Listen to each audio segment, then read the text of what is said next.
W.F. House presents an unabridged recording of The Edinburgh Skating Club by Michelle Sloan, narrated by Kathleen Mccarron. Chapter 1.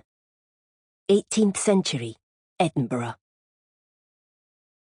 It was, considered Mrs. Alison Cockburn as she strode across the cobbled streets, increasingly difficult to traverse Edinburgh's Old Town without trailing one's skirts in nastiness.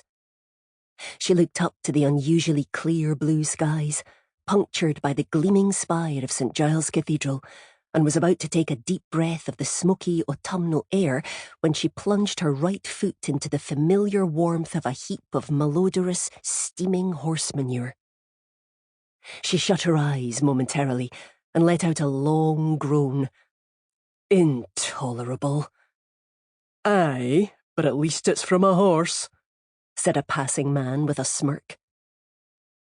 Mrs. Cockburn raised an eyebrow. It was true. The contents of a chamber pot were no longer to be hurled from upper windows during the daytime.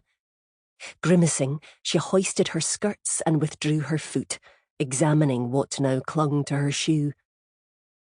No patten could have won the battle against such a gargantuan pile of nastiness, even had she worn the devilish clicking things. They had been thrown out after one attempt at walking on cobbles. Glancing around, she raised her heavy skirts to well above an appropriate level, gave the petticoat layers a tarantella-like swoosh to remove the last of the filth, and pulling her shawl firmly around her forearms, continued on her way. As she approached the town's spine, the Royal Mile, the noise and smells intensified.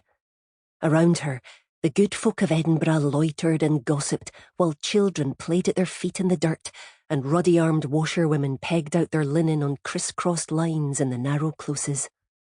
Shrieking gulls swooped undeterred by the street vendors and shopkeepers who bellowed and shook their fists at the flying robbers. Laughter, shouts and swirling voices caught on the putrid wind as Alison Cockburn turned and headed up the Lawn Market towards the castle. Cramped, overcrowded and dingy, Edinburgh's Old Town was no longer a desirable neighbourhood, and the gentry were leaving in their droves, heading across the drained ditch that had once been the cesspit of the Nor Loch to the space and symmetrical neatness of the new town. Almost at Castle Hill now, Mrs. Cockburn noticed a large cart piled high with trunks and boxes at the mouth of the close. Sample complete. Ready to continue?